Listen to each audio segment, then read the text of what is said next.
So tell me, what is work and why do we have to work? Ever since growing up, we have been experiencing the societal pressure on us. A societal pressure of becoming a good citizen. A pressure from everyone in your surroundings, including your parents, especially your parents, whispering into your ear on how to become this good human being, how to get a job and make good earnings. You know, the normal path, like everyone else, through academia or a practical internship where you have to become a carpenter or maybe a technician of some sort, or maybe a lawyer or a doctor, and then make good living and make everyone proud of you. And then you grow up and realize that it doesn't make any sense, that work implies sacrifice.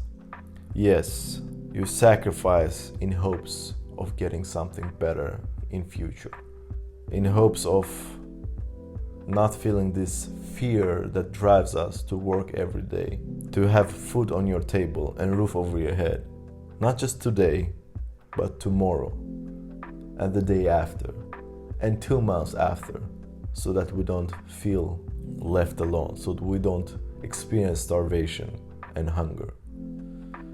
Yes, as sad it may sound, this sacrifice includes one big point. And that point is the present moment.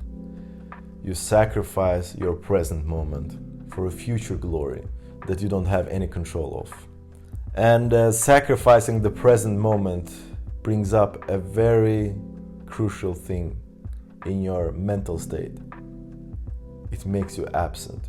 When you're working, you're acting in a time zone. You're acting according to watch time.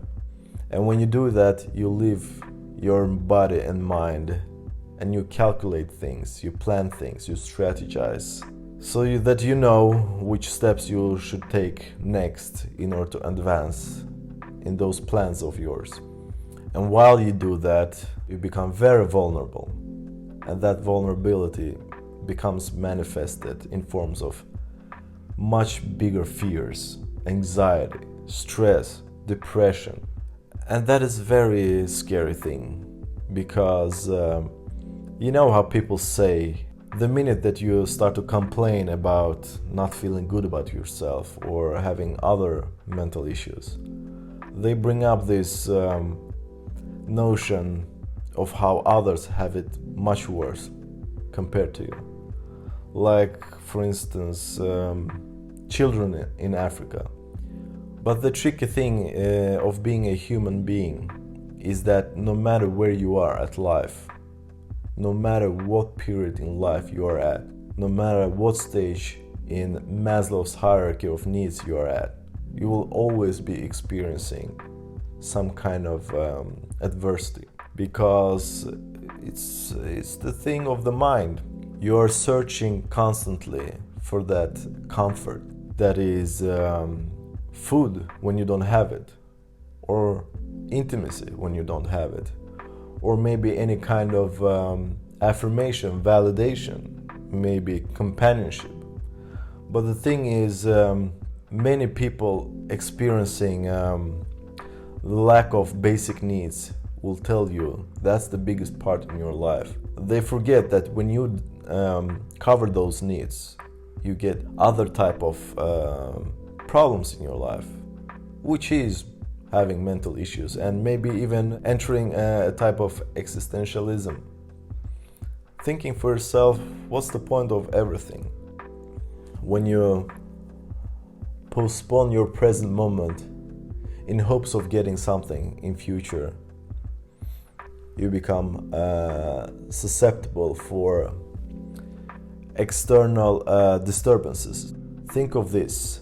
If you are working constantly and you are a parent of small children, you will always have in your mind when you have to take them from the school, when you have to feed them, and maybe put in some time window for your physical activities.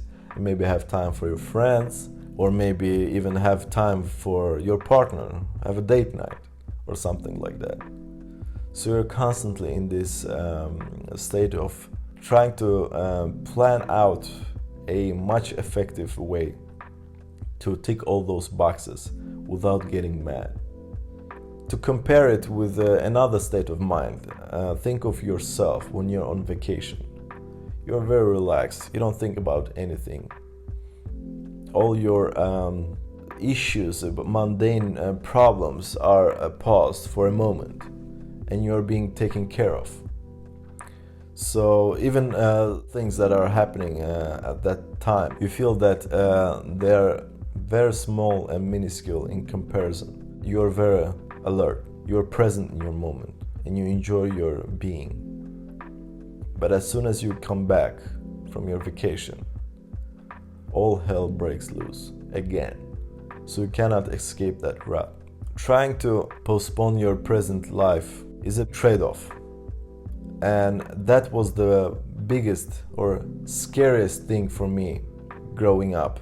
Just the thought of working for someone whole my life, 40, 50 years, and then retiring and having this emptiness in my chest of not being very useful in society. After all those years, identifying myself with my craft, with my work, and suddenly becoming this hollow shell, having all this time in this world and not knowing what to do. Maybe travel, experience some different cultures, but let's face it, I lack energy and eagerness, that of a young mind that I have now.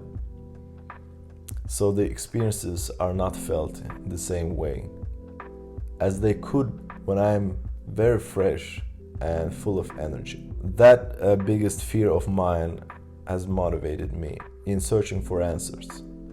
And that's why I'm here on this channel sharing my thoughts on life. Having a escape maybe from that rut makes me feel much more fulfilled. Even though you're doing something on your own terms and it's not paying off as you might want to, but you still feel that you're going in the right direction. No amount of work goes in vain. You gain something doing anything. So there's no failure in life. You either win or you learn. So my viewpoint on this topic is that personally, I want to concentrate that trade-off of sacrificing my present moment for a short period of time. So my plan is to do it very intensely, here and now, on my own terms, so I can own my time later on, and not to have to work for somebody else and have a creative outlet of my persona in a way that I wish for. Take this message as you want. It's not about being a universal truth or anything. It's how I see things. And this information is not meant to be triggering in any way. It's just me sharing my thoughts and my viewpoints on how I see the day-to-day life and how I want to maximize the experience of being a human. But for now, you know what it is. I'm out.